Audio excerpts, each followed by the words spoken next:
Hi, I'm Alvalyn Lundgren, and this is Crafting Your Professional Portfolio. In this session, we'll be talking about your portfolio website. And again, our goal is that you are developing a professional and flexible portfolio that showcases your approach and your point of view as unique from anyone else, because you are unique from anyone else. And for this session in particular, we want to talk about how to develop a cohesive online presence via your website. You might ask, well, if I'm just looking for a job, why do I need my own website? Why can't I just use Behance or put my work up on Instagram? If you are looking for a job, or you're looking for clients, or you're approaching galleries, you are marketing. And a website is an ordinary, necessary, and expected component of any marketing program. They are the hub of your outreach. They're your starting point. Websites are also your own real estate. You have control of the design, the policies and features in the site. You can do with it what you will because you own it. It's your own domain. Having your own website gives you immediate access to your best work. It gives you immediate access to your work from anywhere. Your own website will help you differentiate from your competition, showcasing your own work in your own way. Having your own website allows you to make a really good first impression. You are not subject to or relegated to the visual appearance or layout of a shared website platform. So you can stand out and differentiate and make a good first impression on people. And for those people you're reaching out to, they can come back to your website. They don't have to go through a bunch of maneuvers to find your work on a larger website. They can go directly to your address and find your work there very easily. So it helps people remember who you are. It helps people get back to you and back to your work when they want to. You are easily found. And having your own website is the mark of a professional. We don't do business without websites these days. They are a necessary aspect of business and marketing. No matter what kind of job or client you're seeking, no matter what kind of gallery representation or collectors you're trying to reach out to, underlying everything is business. You are doing business anytime you are putting your work out there for the purpose of being able to make a living with your work. So your website is necessary if you want to get hired, and it's necessary if you want clients, fans, or collectors. So let's talk a little bit about website strategies, because if you're going to have a website, since we've established the fact that yes, you need a website, which means that yes, you will have a website of your very own, then how do you go about it? What are the goals? What are the things that the website needs to do? So that's the first thing you ask. In order to understand what to put on your website, you have to understand what its purpose is and what it needs to do. So your website is going to be an online presence for your portfolio. And it's going to be an online presence for you and both your personal and professional brand, which, by the way, are intertwined. So this is the first question you need to ask in deciding on what to do about a website. What do you want it to do for you? Remember back when we talked about what do you want your portfolio to do for you? Do you want clients? Do you want to get hired? You'll have a slightly different approach to your portfolio based on your answer to that question. The same thing is true for your website. If you're looking for clients, your website's going to be one type of thing. If you are looking to get hired, your website will do something different. Some design tips. Just like with your portfolio, your website needs to have a flow. It needs to be coordinated. It needs to make sense. It needs to look like the whole thing is cohesive. There needs to be continuity. You need to look at colors, your choices of type, the categories of work, the subject matter of your work, multifaceted projects. How are you going to coordinate everything together so it's unified into a single portfolio that looks like you? Just like in a physical book, your portfolio should tell a story. There should be a rhythm, a logical sequence to it, a continuity. So you do need to compose your portfolio website as carefully as you compose your physical book. A design tip is that you don't allow the website colors to interfere or overtake the colors of your work. You want to create a site that's going to showcase your work, not showcase everything around your work. And a lot of times when you purchase themes or you set yourself up on a website building platform such as Wix or Squarespace, you're going to have certain color choices that you have to keep in mind in regard to the best representation and the best framing for your work. The same thing with typography and the overall layout. So whether you are building a website for shared hosting, but you are totally in charge of the look and feel of your website and how it's structured, or you are on a website building shared hosting platform like Squarespace, you have to be careful about color choices and layout. If you use WordPress to create your website, you have thousands of different portfolio themes to choose from if you don't want to build your own, and they all come with color schemes.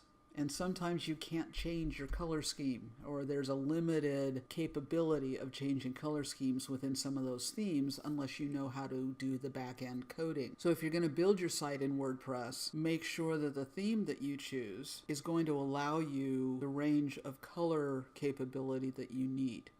It should be consistent in style in terms of how color is used, but also in terms of date formats, what the grid is on each page, the grid structure of each page. Typographically, what are your date formats going to be? Are they going to be all numerical? Are you going to start with the day of the month and then the year? Or are you going to start with the month and then the day and then the year?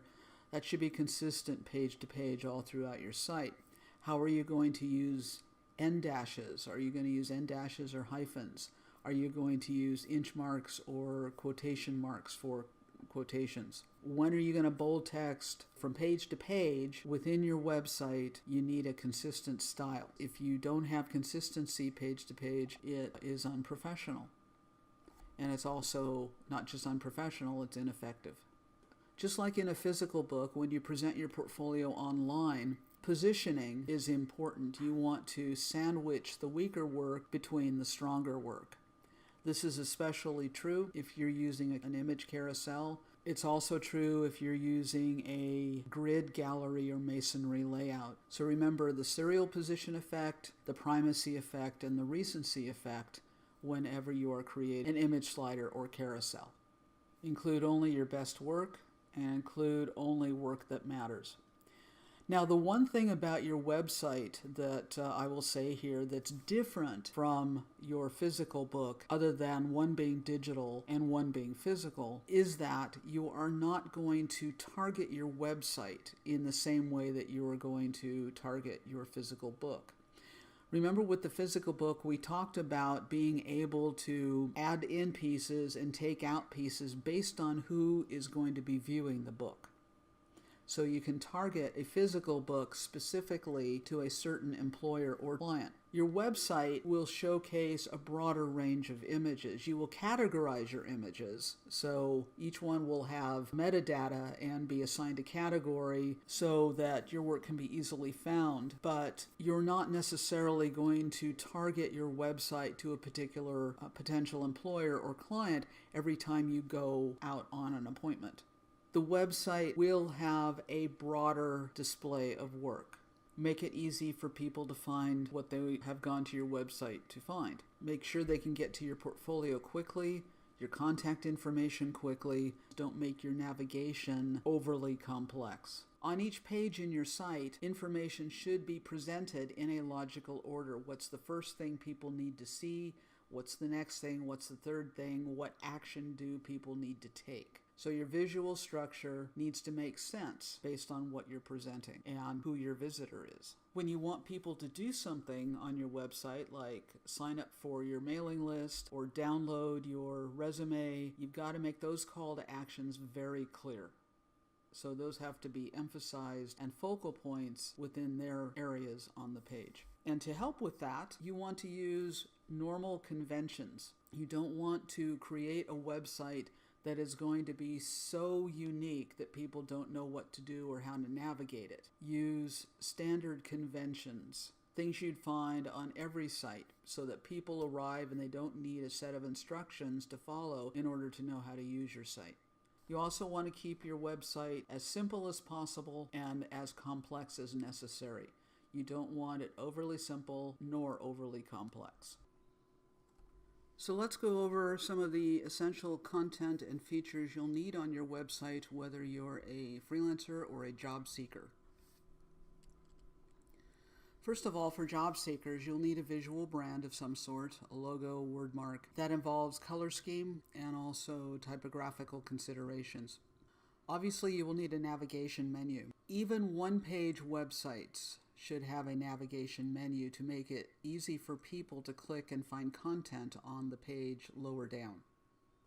For the majority, the About page is going to get more hits and visitors than the Portfolio page. So your About page should be crafted well, it should be interesting to look at, not too cluttered, it should be structured well, it should be straight and to the point.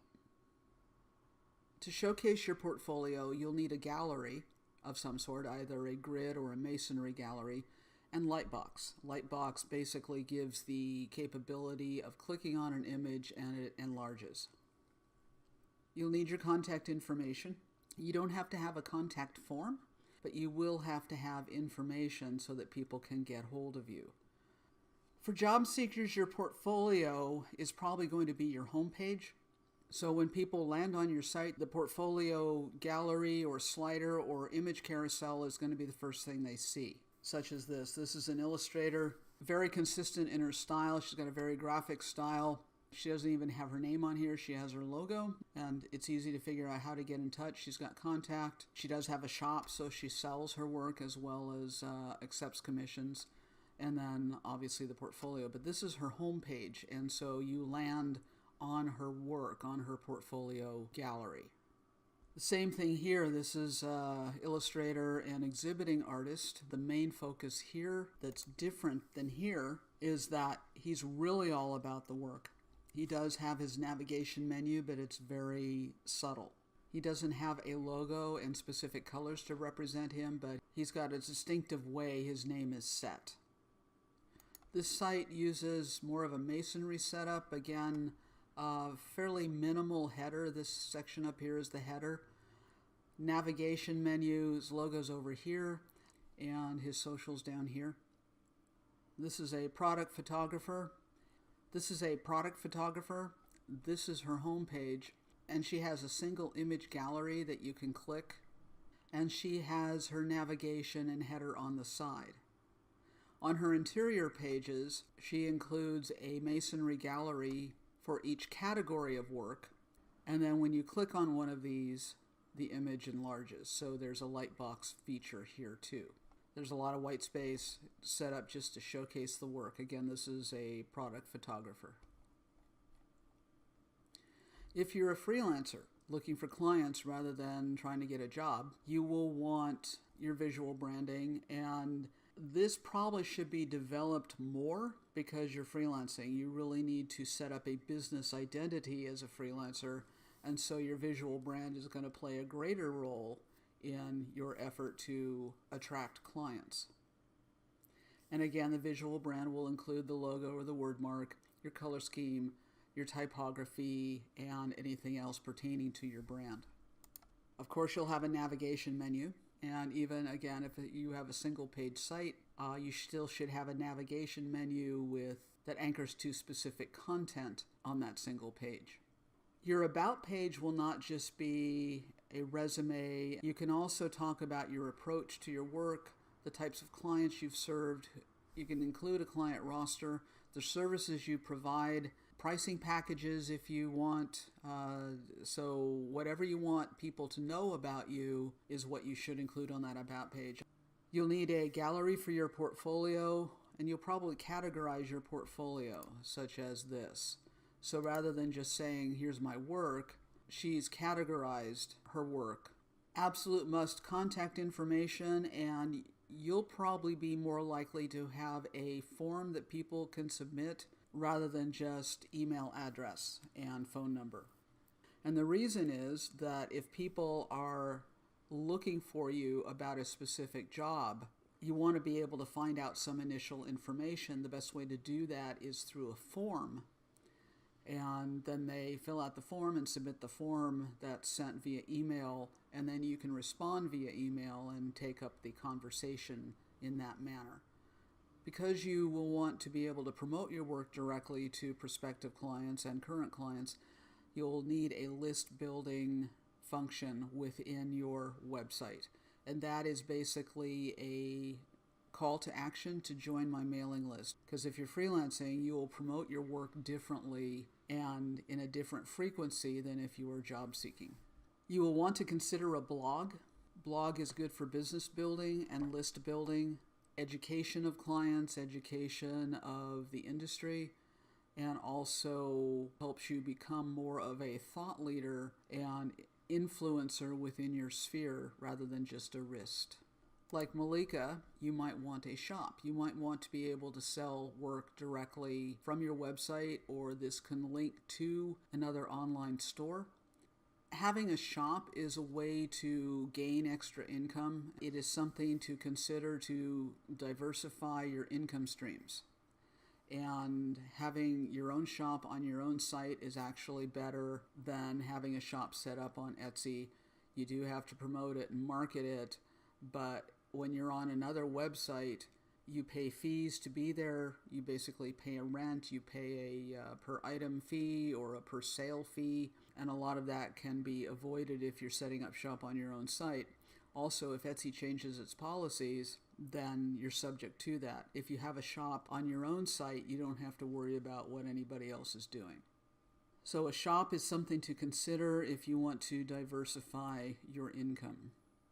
For freelancers, the main thing that's going to make your website different than a job seeker's website is that your homepage will not be the portfolio necessarily. You'll want to take a more agency-style business approach, focusing on you as a brand and a person for relationship building rather than, hey, this is my work, isn't it amazing? You want to say, hey, this is me, I'm amazing, I do amazing work, I help you. So it's a different approach that you would take as a freelancer. Think more as a business or as an agency. So on your About page, if you're a freelancer, you want to include more of your history. You want to talk more about your approach. That's where that artist statement is really helpful as a basis.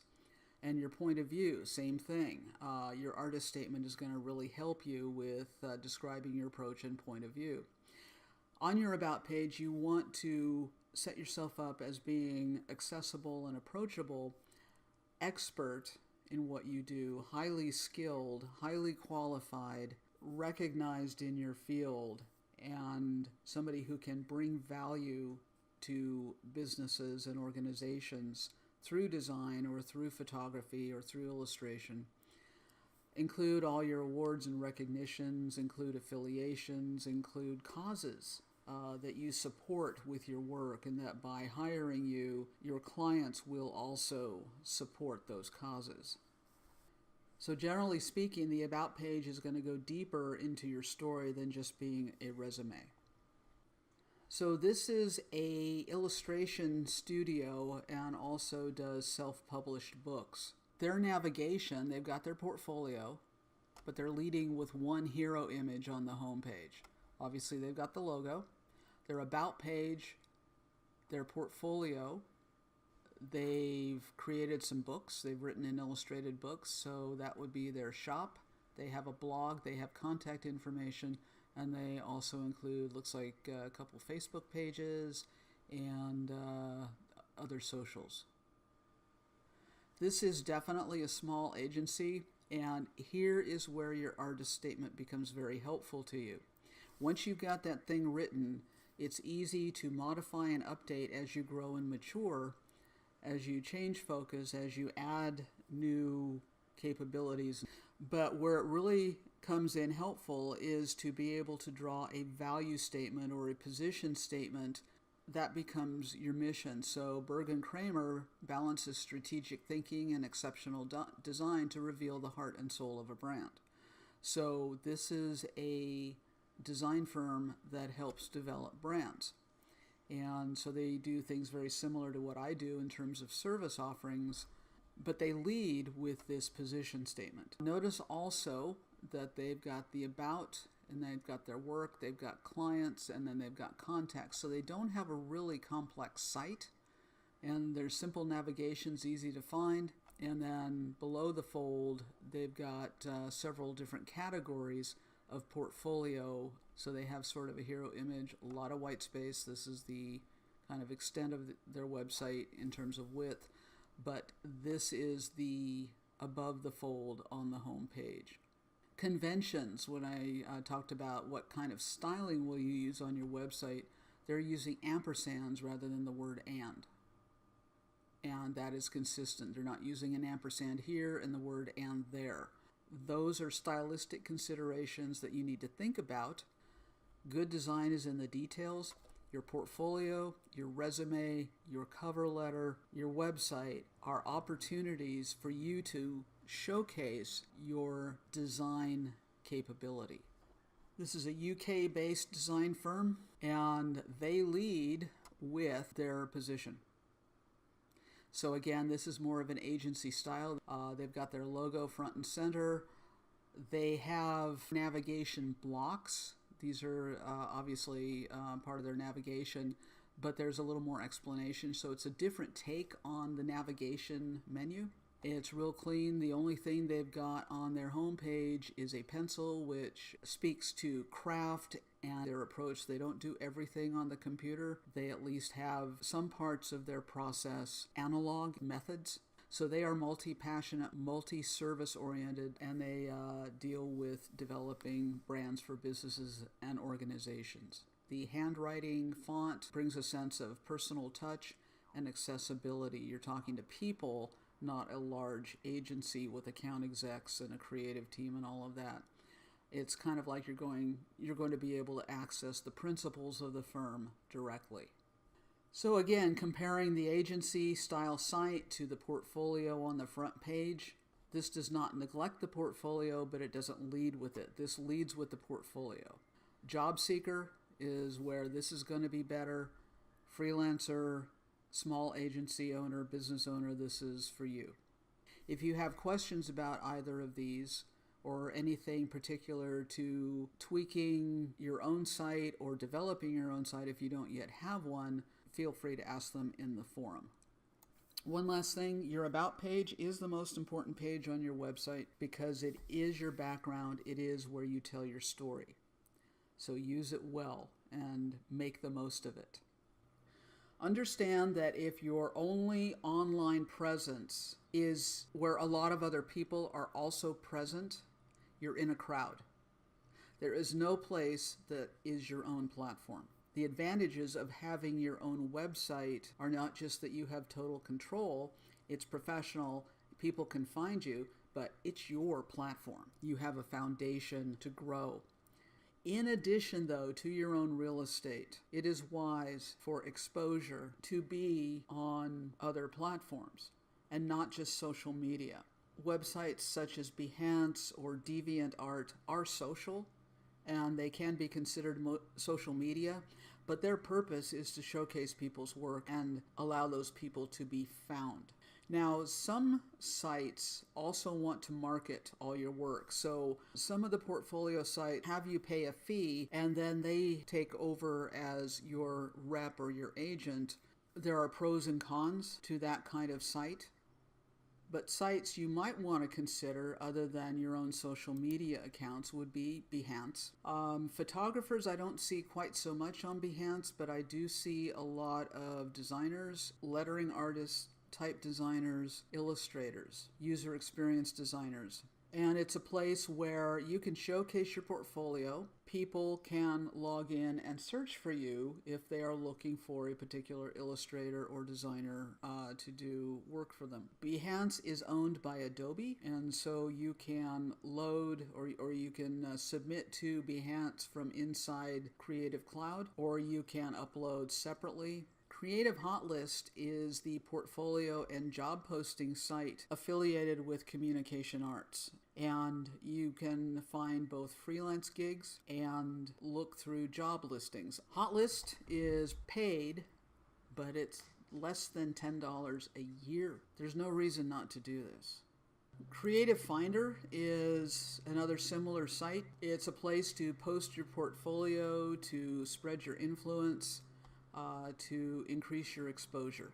Core 77 is more for industrial and product designers, transportation designers, people who design for the three-dimensional market. There are graphic designers that have portfolios on this site, and it's basically, again, a place to showcase your work, and it's a secondary source for people to find you. Other sites you can check out are Dripbook and Dribbble. See if they're a good fit for you. What you're working on for this session in terms of an assignment is following up on developing your resume from the last session. So now you're doing your cover letter and your artist statement. So you've already got your resume created. Now it's time to put the cover letter together and target that toward a specific kind of job.